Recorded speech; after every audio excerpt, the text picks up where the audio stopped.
Welcome to Impact Farming, where we introduce you to the people and ideas that will have a massive impact on your farming operation.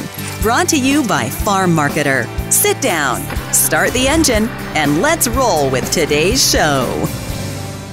Hello, everybody, and welcome back to another segment of the Impact Farming Show.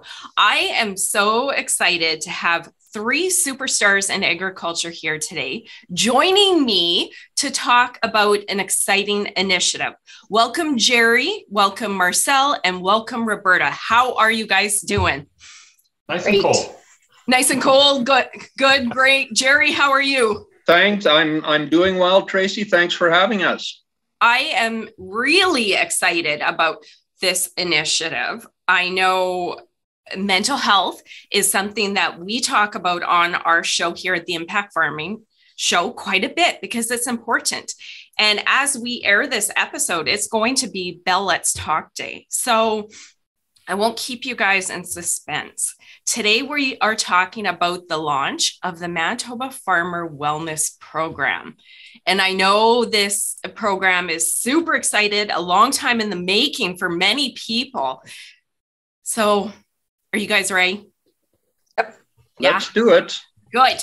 Before we dive in, Gerry, why don't you start? Tell our audience a little bit about who you are and your connection to the initiative that we're going to be talking about today. Thanks, Tracy. Yes, my name is Gerry Friesen. I also often refer to myself as a recovering farmer.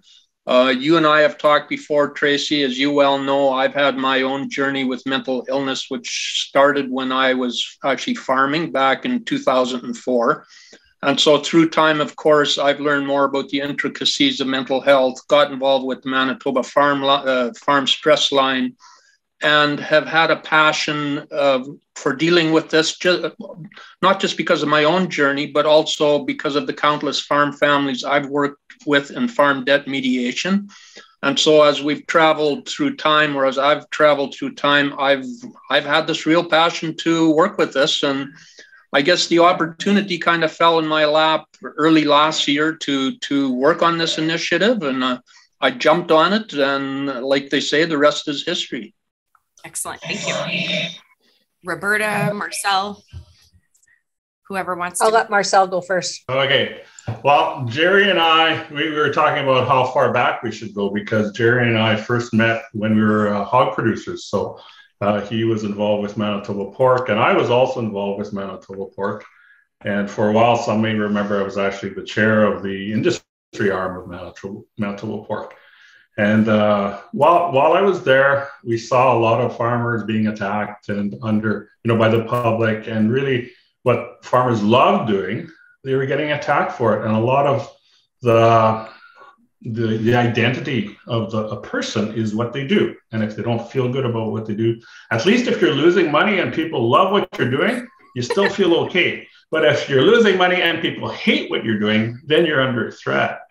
And then I moved on to be the executive director of Agricultural Safety Association. And in there, we often saw examples of farmers who, they were in a hurry, they were distracted or whatever, and then they had an incident. And I was so busy with agricultural safety, didn't think anything more of it, tried to do stuff within our association to help farmers. And that was really the goal there, to keep them safe. I recently retired, and then Gerry phoned me up and said, "Look, Marcel, I'm thinking of doing something to help farmers. Are you interested?" And I said, "Yes, I am. I have time. I'm not focused on all this other stuff. I have time now. And then I'd really like to bring somebody else with me because we were both recognized by the U of M Merit Award, and I worked with Roberta and her group during some agricultural safety stuff. And I said, I think a great person to have with us is Roberta." So I phoned Roberta up, and here she is. Excellent. Great segue, Marcel. Yeah, and, that was perfect. Yeah, that was perfect. So Roberta Galbraith, farm with my husband and sons up near Minnedosa. This is the last segment. A couple of years ago, I decided that if I had 10 years left in the working industry, that I wanted to work in the business that I owned. And I positioned it that way so that my husband and sons couldn't say, no, we don't want you, because I'm an owner. So they couldn't say no. So I wear very many hats here. I kid that I am the manager of nutrition and sanitation at some points in the year. But overall, I do the book. So I'm very well aware of the kinds of stress that can result from this business. We're a grain and oilseed farm, no livestock, although I do know about livestock because I grew up on a livestock farm. And so caught the end of BSE and all that kind of stuff. So I'm very much aware of that. So when Marcel phoned and then Kim Moffat followed up and asked if I would be a part of this, I said, sure. I really didn't know what I was getting myself into. But it has been one of the most impactful and fun opportunities that I've had in a long time.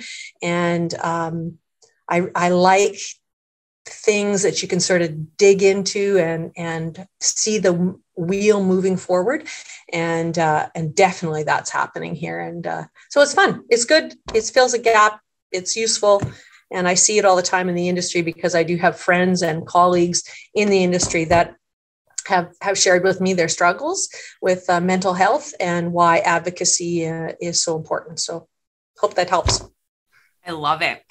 When I was thinking about this episode and getting ready, I was thinking about each one of you guys. Some of you I know better than the others, but I know really you're superstars in the industry. Anybody in Manitoba agriculture and across much of Canada would have heard your name. So why I spent a little bit more time on getting the story out of you guys is because I know the experience and the passion and the desire to help didn't just start right now. This is probably something that's been a passion for you guys, like you said, Marcel, for quite some time. And now it's just kind of coming together. So that makes me excited.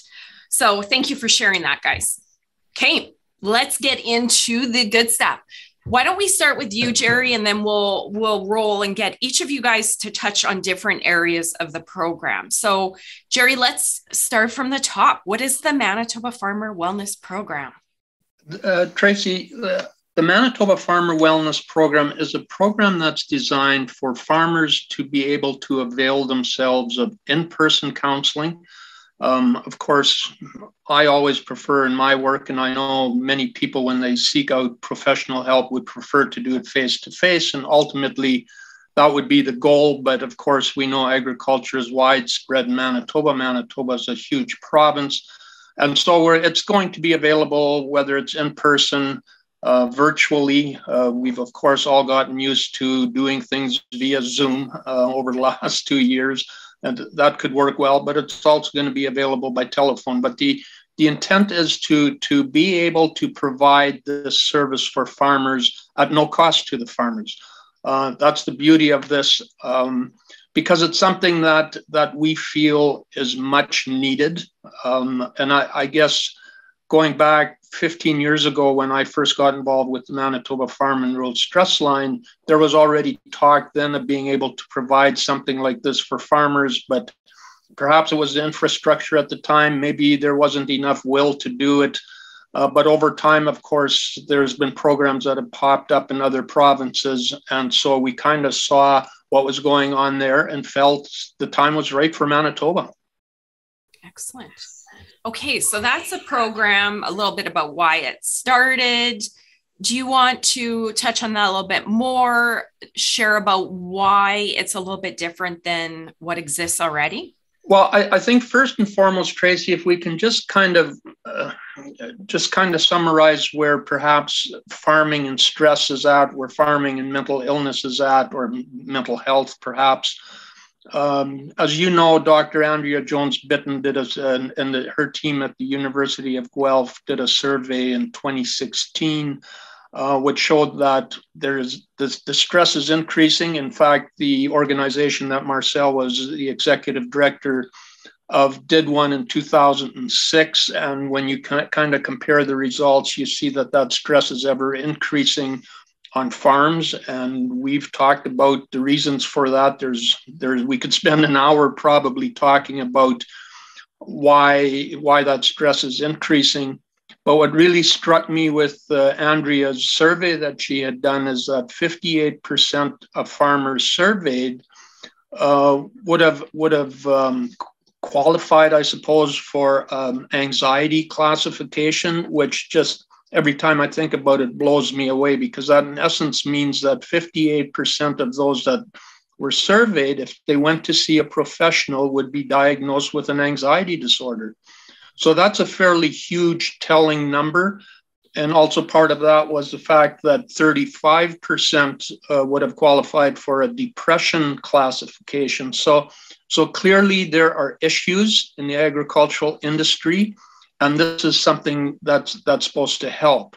Now, part of that survey also, and surveys that have been done in the past, Tracy, farmers have always voiced the need for them to be able to, if they seek the help of a professional, and of course there's always the stigma involved, which is slowly decreasing, but when they seek the help of a professional, that they want to talk to someone that's intimately aware of the intricacies of agriculture. And I mean, anecdotally, I've heard stories that in fact experienced it myself when I sought the help of professionals where the psychologist or the counselors have no idea about agriculture. And so at times, in fact, they're less than helpful. And so this is something that can hopefully fill a gap. As you know, we've had the Manitoba Farm and Rural Stress Line since 2000. 2 years ago now, it got moved to Winnipeg. It's taken that agricultural flavor out of it, I say. In fact, I say that it's a farm stress line in name only now. So I'm not saying they don't have good counselors, but the counselors, most of them don't know about agriculture. And so what this program does is, in fact, an extension of that, where when farmers phone that stress line, when farmers phone this Do More Ag stress line that they're working on setting up nationally, that these farmers and their families can be referred to this program to get longer term, more in-depth counseling. Okay, fantastic. Okay, that covers everything I want to ask you, Gerry. And you know, I'm a farmer as well, so I can totally understand. And Gerry, we've done several episodes together talking about mental health. But guys, what a fantastic time. Unfortunate, well-timed that this is being launched, because, I mean, let's look at the last couple of years for much of agriculture across Canada, with droughts and flooding, with COVID and the stress. Now we're looking at supply chain issues. We're looking at input costs doubling. So we talk about timing. We would have loved to see this years ago, but thank goodness it's here right now. I mean, unfortunately, probably well needed in the coming years. Okay, so Gerry, did you cover everything that you wanted to touch on before I move to Marcel? Yeah, I think so. But just to kind of summarize or reiterate the fact, and you just said it, Tracy, with the stress that, you know, there's the normal stressors that go with farming. And then there's the added stressors. And of course, we've gone through the pandemic for the last 2 years, which has added huge stress to, you know, supply chain disruptions in markets and marketing your product. There's getting parts for the list is endless. We've had a drought in Manitoba now I've dealt with a farmer in the Red River Valley who was on his third year of drought.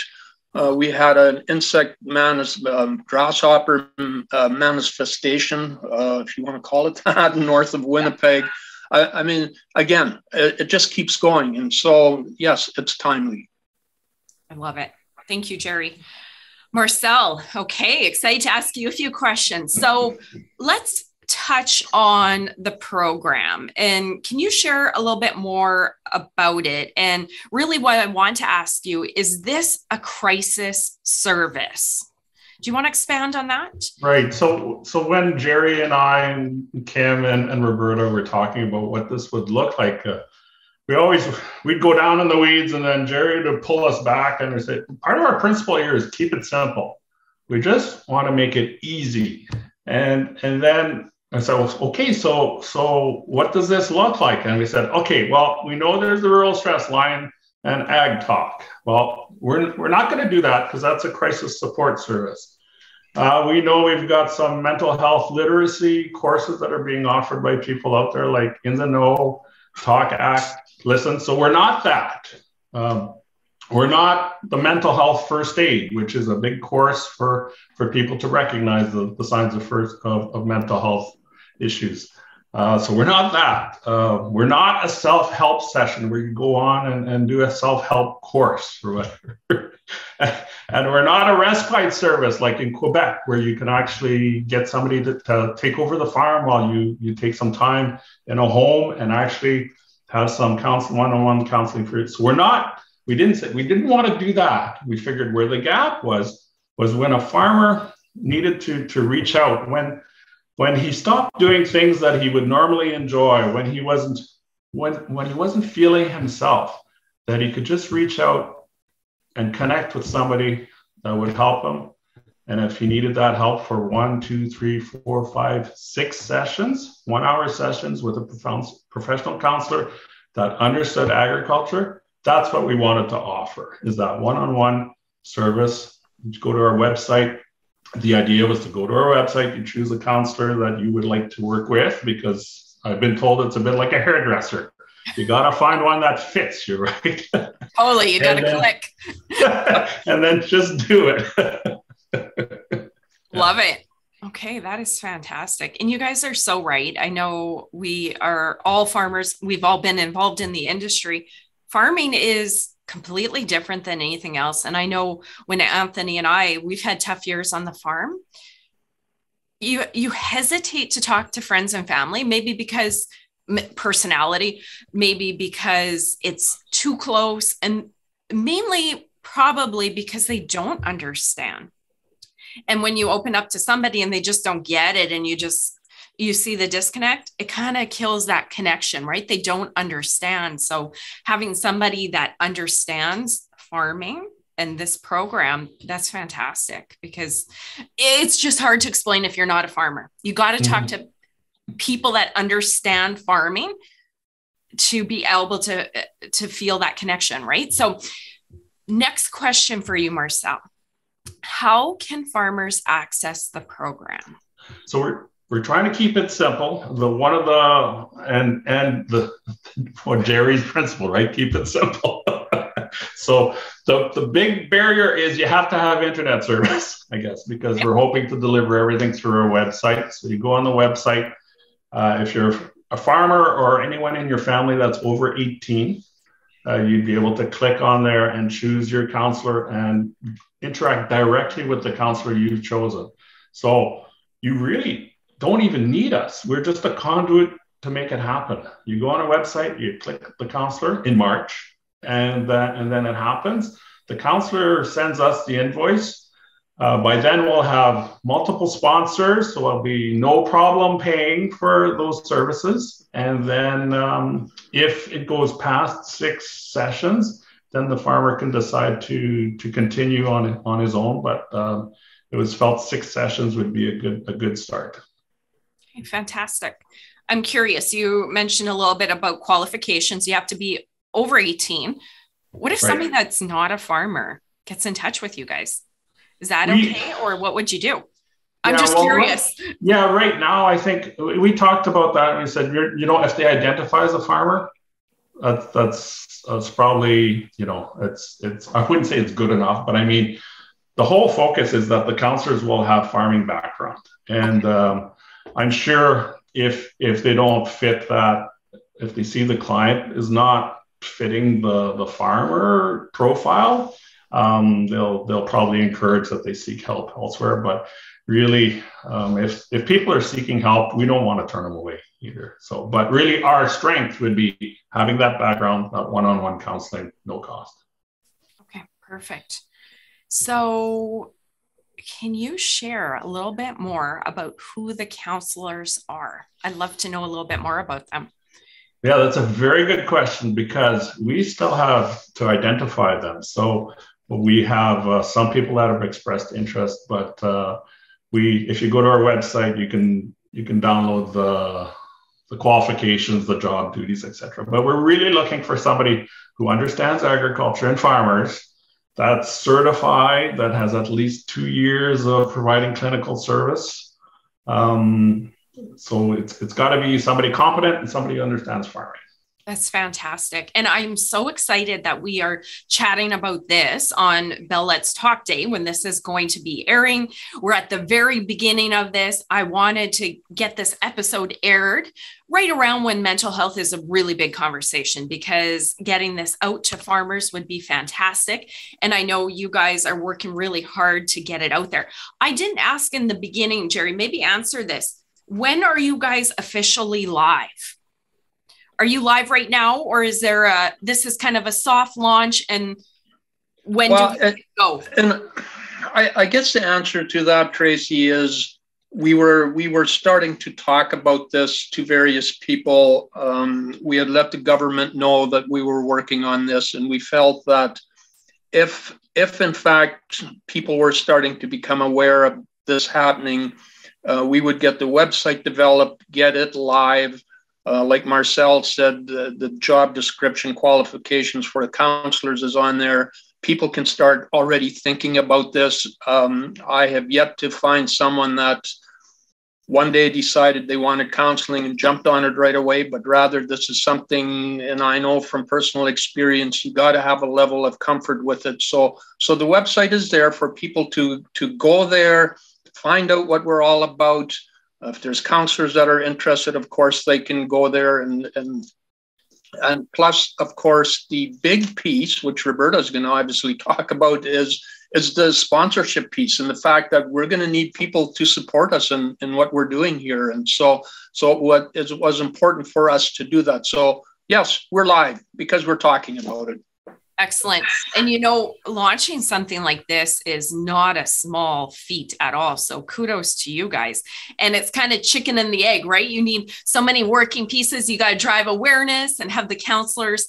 So I love that we're starting the conversation, getting the awareness out there. And I know that everything's going to start to fall into place for you guys. So Gerry, you just gave Roberta another perfect segue, I believe. Marcel, before we go to Roberta, did you have anything else that you want to add?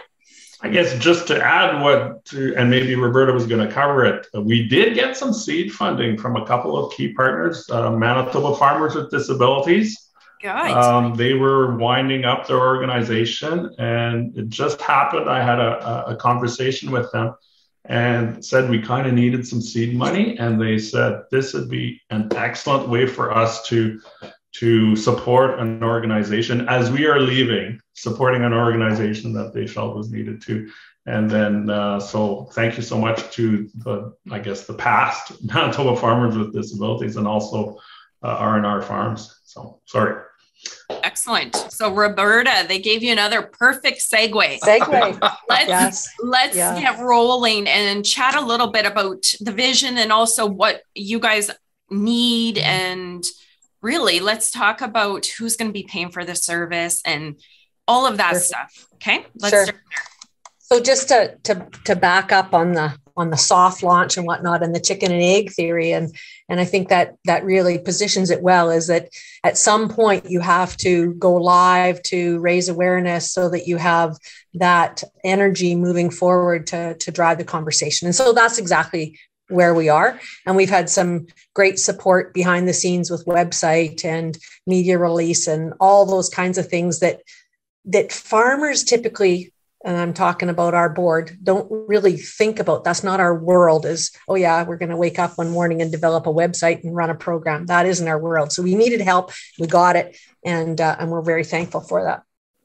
So like, who's going to pay for this? Is that what is your question? Let's start there. How does that work? And then we'll roll into how it works for the farmer, because in our audience, we'll have people from the industry here. And I know this is going to be a community thing, right? So let's talk about who pays for it and then connect the dots to the farmer and how that works. Right. So we are a not-for-profit organization, not charitable, but not-for-profit. So we will be soliciting donations and sponsorship from industry, individuals, organizations, that's where we will get the funding. And Manitoba Farmer Wellness will pay the counselors.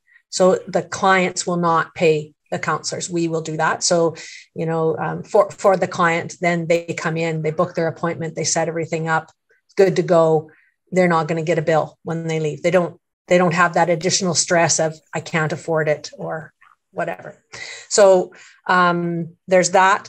Some people have asked, is the government involved? And at this point, there is no government funding. We have had great lines of communication, and Gerry has headed this up, making sure that they're aware of what we're doing, and they're having discussion with their peers at that level.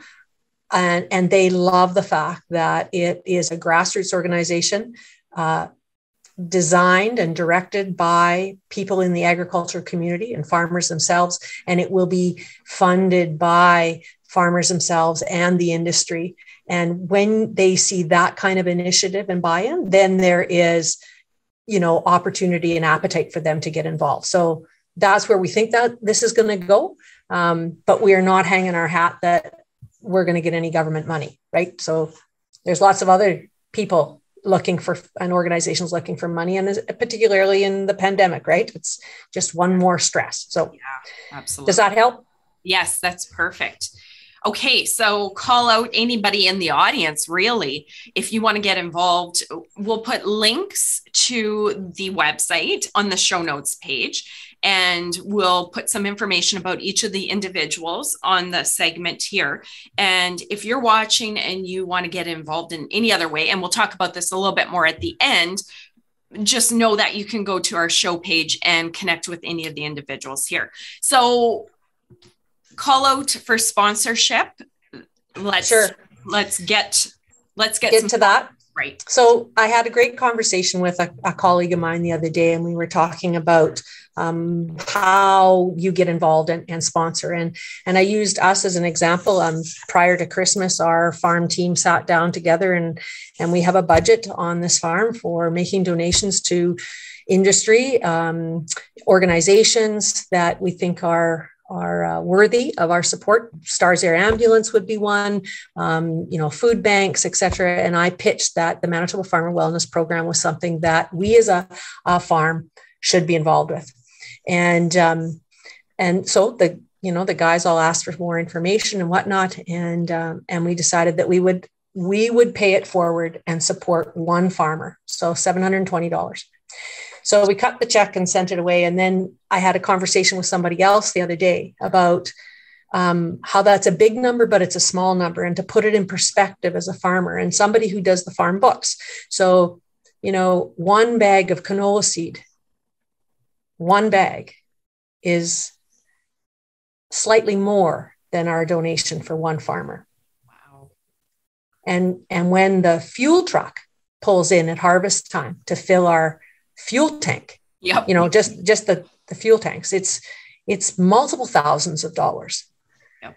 And that when we put it in perspective of how we can have each other's back, that we can push the conversation along as regarding mental health, and how we can support one another, $720, when you put that in perspective, doesn't seem like very much. And so individual farmers, or individuals that have family farm members that want to support, great, they can participate. If you're an organization that is a retail and you want to support, your farmers in your geographic area that you're working with, there's a way for you to do it. If you're some of the big players, the Coke Fertilizers, the Richardsons, the Viteras, the DMM Energy, if you're some of those bigger players, then there's an opportunity to give back to the people who support your business. And so I think there's a place for everybody. And you could do it monthly, annually, biannually, whatever works for you. We're open for business. And I think it's important for everybody to realize that you can all push the wheel forward and advocate for farmers and their families through this process and this program. So yeah, I hope that helps. There will be sponsorship packages coming out shortly, probably in the next 3-4 days, I'm thinking, and they'll have a whole host of information there. And you can donate through the website. You can phone us. You can e-transfer. I suppose if you could use snail mail if you wanted. So anyway, I'll drive to you and pick up a check if that's the way it works. So there we go. And you're so right, Roberta. Our community, we were talking about before we got started, it's a big world, but it's a small community, right? And we've had such challenging times. And as an industry, we can all understand what each other are going through. So if we can donate or help in any way possible, we're helping the neighbor. We're helping potentially ourselves. I mean, we know the stress of farm stress on our farm. So important. Yeah. Very important. And it was interesting. I had a conversation with a fellow farmer the other day, and his comment was, when you look at the numbers, 58 out of 100. And to Gerry's point about the anxiety disorder, if you looked at that number within a different context, his comment was, it's a pandemic in its own right. Yep. And I hadn't really thought about it in that perspective, but definitely it is. And I just feel so thankful that people are willing and able to talk about mental health struggles, and it comes up in conversation and people don't go silent. If we had a cancer diagnosis, everybody would rally around, right? But when it comes to mental health, no one wants to make eye contact. They don't want their vehicle at the hospital, waiting to see the mental health counselor. They just want to hide. And that's unfortunate. That's really unfortunate. I get it and I don't get it. And it frustrates me. There's been that stigma, but I've always said, exactly, if we had something wrong on our body, everybody would rally together. We've heard this a lot and wouldn't question it. But this head here that drives the whole body is part of the body and the most important part. So I don't understand. I understand, but I don't. So I'm so happy how far the industry's come and the people that are comfortable talking about it. I want to segue again for you, Roberta, to the dollars and pennies. So you said there is no charge to the farmer, right? That's right.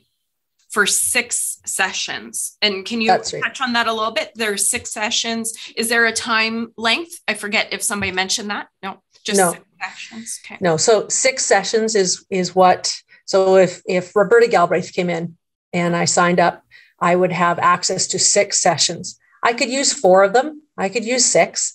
But at the end of the 6 sessions, and the reason we chose that was because we didn't necessarily want somebody using the service for 12 sessions or 24, right? And we were strategic in the timeline or the amount of sessions and the timeline that might represent, because the gap that we're filling is timely access to counseling.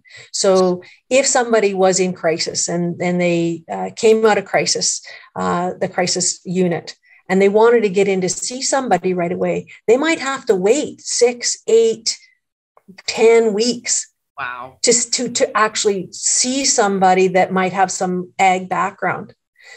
That's stressful. That just puts you back in crisis, right? Yeah. So we wanted to fill that gap, allow them some time to figure things out, maybe calm things down a little bit, provide a little bit of structure. And in the meantime, they could then access the local provincial mental health services or a private counselor that they could see, but maybe they couldn't get into for a few weeks, right? It fills a gap, and it might sort some things out and prioritize some things for that individual and provide their family with a little bit less chaotic and a bit of time to plan. And then they can move forward. They could continue on with the same counselor, but they would then, after the 6 sessions, they would have to pay, their hourly rate. Fair enough. And if I can just add a piece to that, Tracy, and I love the way Roberta framed this, particularly, comparing it to a bag of canola seed, for example.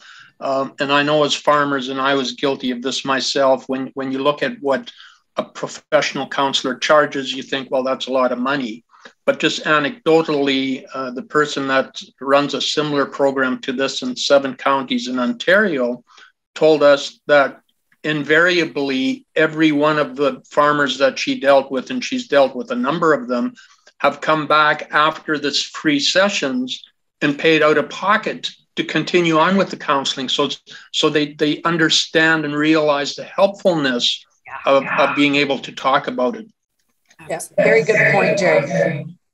I could see a farmer, and thinking from my own experience, there's going to be 2 major humps you would have to get a farmer over, in my opinion. The first one is the stigma and the opening up. And I think this helps with the format that you guys have, the fact that it's farmers. It's like, okay, gosh, they've probably been in my shoes. They get it. And then they feel comfortable calling. Number 2, in my mind, is the dollars and pennies, the cents. Because if you think of it rationally, when a farmer's going to need your service, money is going to be one of the biggest issues. There's a drought. They got 10% of the crop, and then the grasshoppers ate the 5% of the 10% that was left. So they're sitting there, they're stressed. They go, oh gosh, I know about this new program, but my goodness, if they thought they had to pay $100 an hour, 200, 300, whatever a counselor is, they're going, oh shoot, my gosh, I don't have enough money as it is. And then they'll go, okay, it's not that important. And I'm uncomfortable and I really don't want to talk. But now we know that people at the other end understand farming. And then number 2, it's free. So that burden, I could see myself as a farmer. If I was financially stressed, why would I ever choose to pick up the phone and incur another cost when I'm probably having a meltdown about money to begin with? That would be my take on it. So I think it's fantastic that you guys are having that covered, because to me, you just removed 2 of the biggest barriers to helping the farmers. Yeah, and that came out in the research and surveys that were done. That was the feedback that they got. And so I think one of the questions that you might wanted me to speak on was that the Farm Management Canada study, which is Healthy Minds, Healthy Farms. And it was done in 2020. So it followed up on the other research that was done in 2016.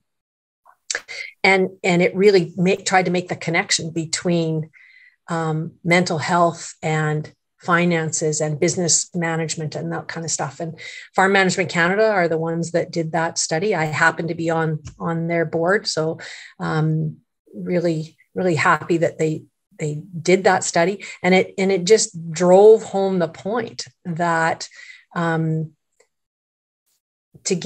fill this gap that was needed, you needed to have accessibility, and you needed to remove the financial obligation that went with it. It just took those barriers away. And then the other thing was making it accessible with respect to where, like it was online, or they would come to you, or you could go to them, or those kinds of things.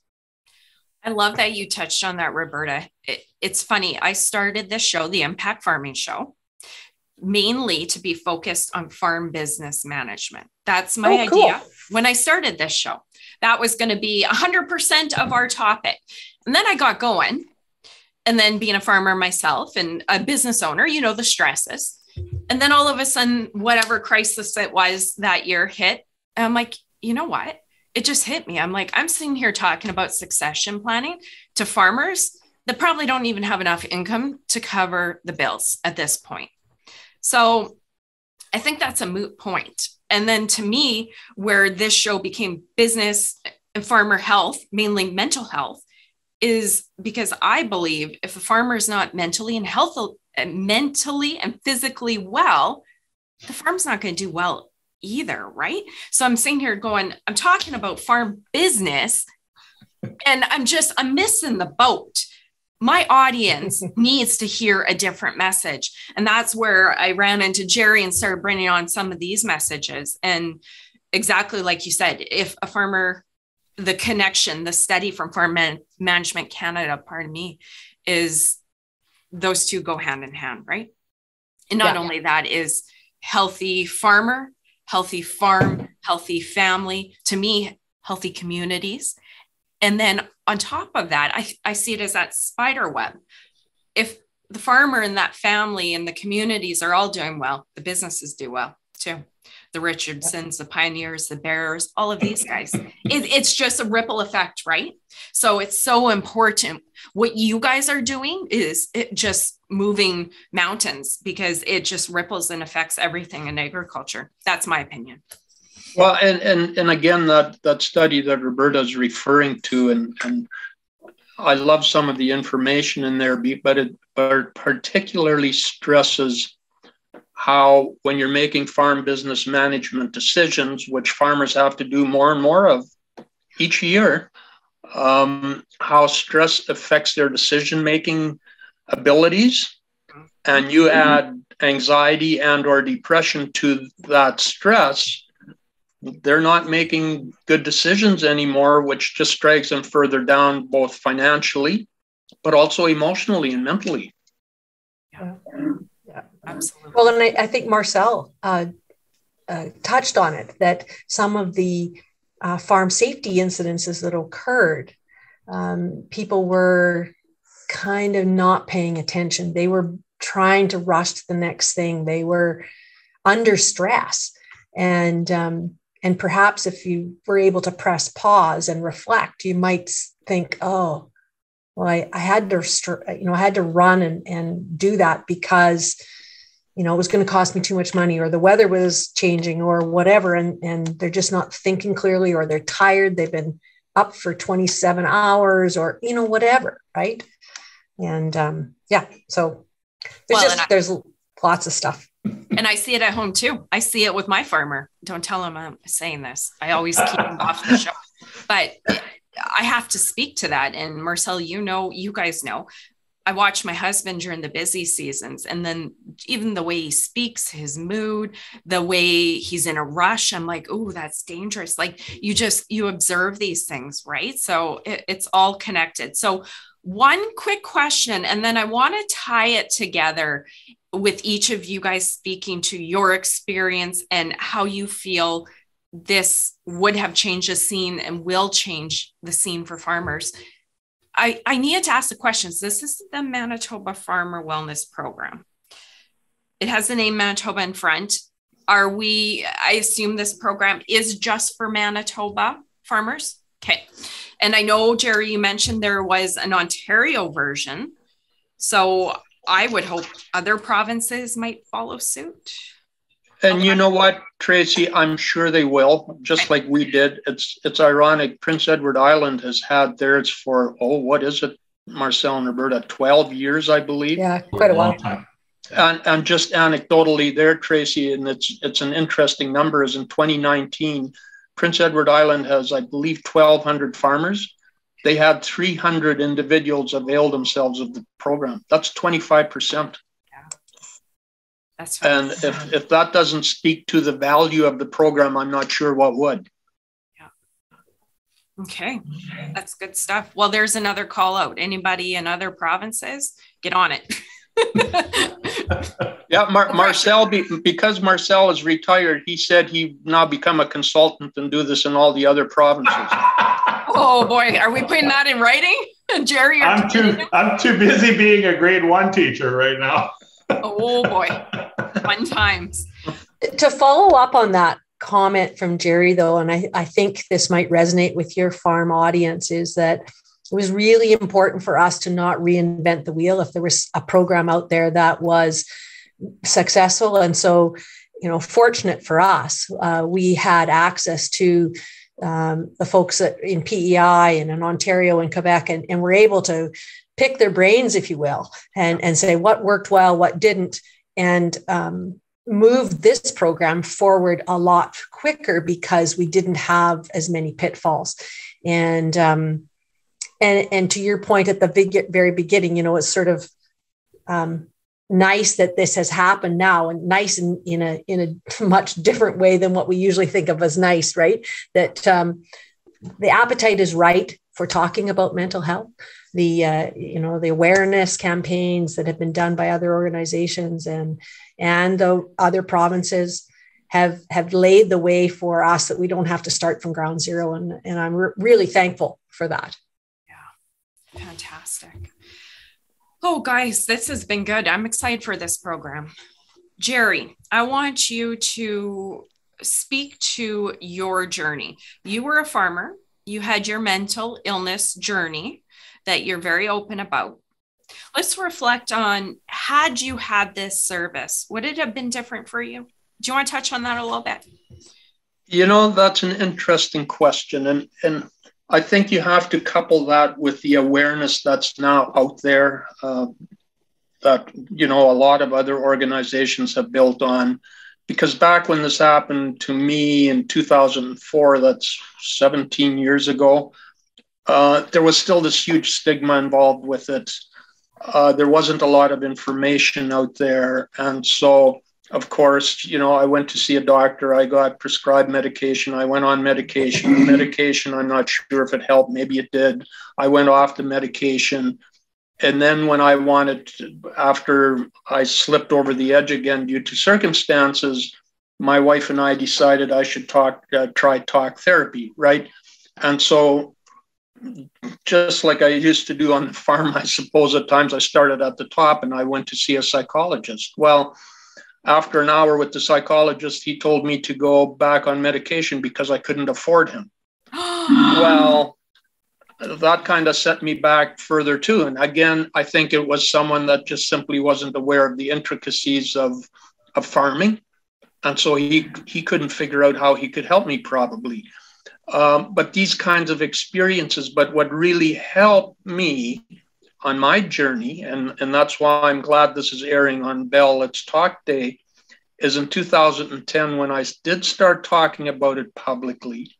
And then other people would come to me, and even people that I knew and had known for years would come to me and talk about their own journeys, because now someone had opened up and they felt safe to talk about it. And so talking about it is so incredibly important, because I still maintain, I think I've got, and then through all my countless appointments I've had, I think one of the biggest parts, or one of the bigger things that have helped me, is comparing stories with other people. And farmers do that, right? They compare stories about the combines they use, or the crops they had, or this or that, what have you. And here, if you can actually start doing it with your mental health as well, it's going to help you, number one, feel comfortable talking about it, but also, make you feel safe talking about it. But I think with the awareness there was, and I've gotten to the point, and Tracy, as I've told you before, my journey is an ongoing journey. And there are times when I need to check in with a professional. But because of the awareness, because I know it's helpful, I do it with I have no issue doing it, because I know how helpful it is. But the other piece to that is the awareness piece. And someone mentioned being aware of what's going on and noticing when things aren't right. When you become aware of these things, you need to reach out. Mm-hmm. And you need to feel free to talk about it. And again, back in 2010, when I did some workshops, I mean, even through the years, when I was asked to speak to a crowd, they would always say, well, you talk so and so long and we'll have Q&A, right? I always chuckled when they said that to me, because I said, you can rest assured nobody's going to ask questions, because nobody's going to talk about it publicly. And they didn't. Till a couple of years ago, when people actually would get up and start asking questions, and they weren't afraid to say, you know what, I've been dealing with this. What should I do to deal with this? And so the awareness is there, which is awesome. And so, yes, I think to answer your question, if the awareness piece had been there, if the information had been there, and this program had been available, absolutely, I would have availed myself of it. And I know it would have gotten me through some of the dark times a lot quicker than I got through them on my own. Lovely. Okay, Marcel. You are in retirement. Reflecting back, nice retirement, eh? Typical like farmer type retirement, launch into a big project. That's great. So looking back on your career, can you touch on what you've seen? And I know at CASA, you guys did talk about mental health and put some pamphlets out and materials. Do you want to talk, to wrap it up, that one connection on safety and mental health? Do you want to touch on that and your thoughts a little bit? And like part of what we did is we collected statistics of the people that had a fatal injury. That's what we called a death, fatal injuries, right? And we often wondered sometimes when you look at the scene, if it wasn't an intentional injury. And unfortunately, in Canada, we don't follow, how many deaths or suicides, not by farmers anyways. In other countries, we see that the farming population is much, much more susceptible to suicide or dying by suicide than the regular population. And so I guess that was the hidden part of everything I did. You always wondered, was there an underlying reason? Were they just stressed? Did they not have that support? Did they not access support? And is that why they're showing up as a statistic? Because as farmers, we all kind of know what we should and shouldn't do around the farm. So it has to be, were you lack of sleep? Were you just so tired? Not focused? Or was it even intentional? And we really hope with this program that we're also helping to raise awareness and help prevent some of those incidents too. Whether it's mental health, it'll help the farmer be healthier and the whole farm and the community. And you mentioned before, you went about a couple of barriers. So now you can go to our website and choose somebody, when we have identified them, a counselor that has some knowledge about farming. So you have a counselor that knows something about your problem. Number two, the cost. Well, 6 sessions are covered. And then we did not touch about was the confidentiality. So really, the farmer and the counselor are the only ones who know each other. We just get a bill and it just says, I helped one farmer, and we might know the commodity group or whatever, just to help, when we're trying to prove our case. But it's totally confidential between the farmer and the counselor he's chosen. Nobody else knows. Yes. So we don't know. We just work with the counselor. So that we were very cognizant of too. We wanted to keep it simple, keep it confidential, keep it low cost or no cost, and make it easy. Great point, Marcel. I forgot about that one. One of that big barriers that they always say in small communities. Well, yeah, okay, I want to go see the counselor, but they're in the hospital and it's right in the middle of town by the coffee shop. And yeah, that's not cool. So I'm just going to suffer in silence. Good point. Confidential. And Gerry, you know me, I'm a confidential person. I don't open up and tell everybody my problems. That's not who I am. Many people aren't that way. And every time I talk to business consultants or talk about mental health, I'm fully aware of that fact that it's like, oh, if I open up to this person, are other people going to know? And I'm so happy you brought that up, Marcel. That's, to me, one of the top barriers, because I'd be like, oh, who's going to know about this, right? And we want private when we share our private thoughts, the stuff that concerns us. So thank you. Roberta, one of the areas that we wanted to get you to wrap up on was talking about the Farm Management Canada study, but you did that. You connected that a little bit. Do you want to share some final thoughts, words of wisdom, an open stage for you to take this where you would like to go, Madame? Well, I think one of the things that you wanted to sort of really connect was the sort of the impact between farm business management practices and mental health. And they do go hand in hand. If you're not feeling well, you're not likely to spend much time on risk management or farm business management practices, which could be anything from keeping your desk clean and keeping your books up to date to servicing equipment and the likes. But there was another piece that I thought that we should spend just a little bit on, is that in the study, it really talked about how farming and farm families it's a unique situation where you live and you work, where you live and you work, and that you work with your family members, and then you go home at night with your family members. And so what happened at work gets taken home, and what happens at home goes to work, and it could be across the yard. And that just adds more complexity to the whole situation. And we need to be aware of that. And in the study, it does talk about that. And so if finances are the issue on the farm, and then you walk across to the house and your wife's complaining that you don't have enough money for groceries, or the kids want new clothes to go to school with, or whatever, and there's just no money, it just adds that wheel just keeps running, right? As far as anxiety, depression.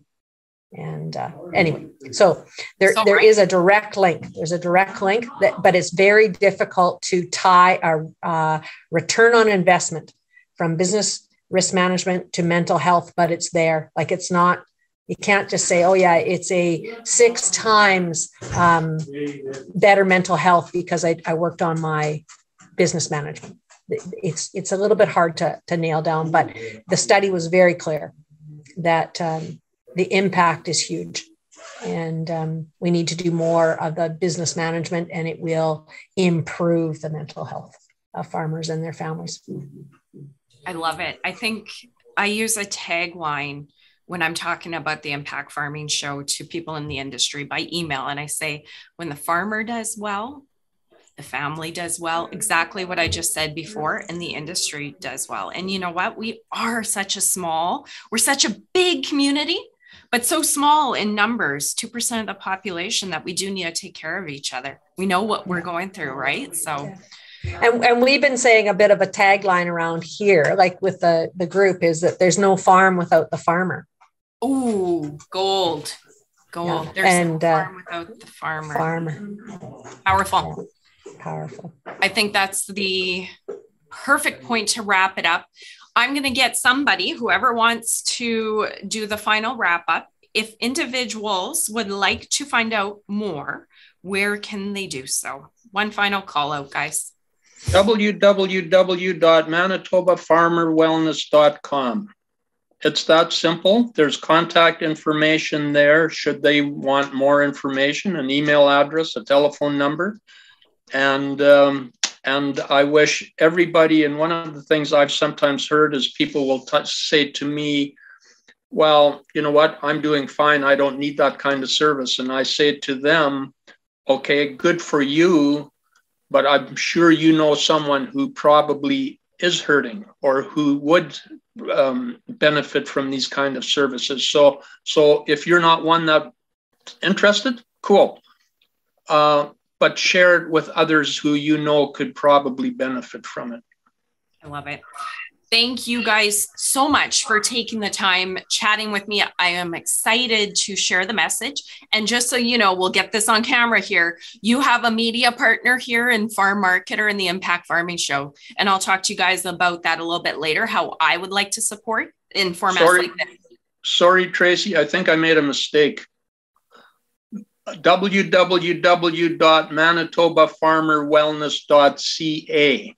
Okay, there we go. And thanks, Roberta. We will have that in the show notes for you guys. So rest assured, Gerry, they can go to the show notes on Farm Marketer, go to Impact Farming, find the episode page, and it's all going to be there. And I'm sure the Google will help you as well. So we're ready to rock and roll. Like I mentioned, you guys do have a partner in us. Thank you for what you guys are doing, not only spending the time and talking to us, but this is so important. And I know it is to you guys, and it's going to have huge impact on the industry. So thank you guys. I really appreciate it. You're welcome. Thanks for having us. It's nice to support our industry. Thank you. Perfect. And you guys in the audience, thank you for tuning in. If you like this episode as much as I did and are as passionate about the work that these folks are doing, like it, share it, and get it out there. Like Gerry said, if it's not you that needs us, the neighbor down the road might. So make sure to do me a favor, do the industry a favor, and share this out there so everybody can find out about this great service. Thanks, guys, and see you on next week's episode. Bye-bye.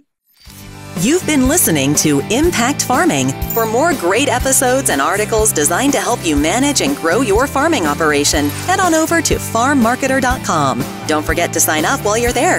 We will see you on the next episode.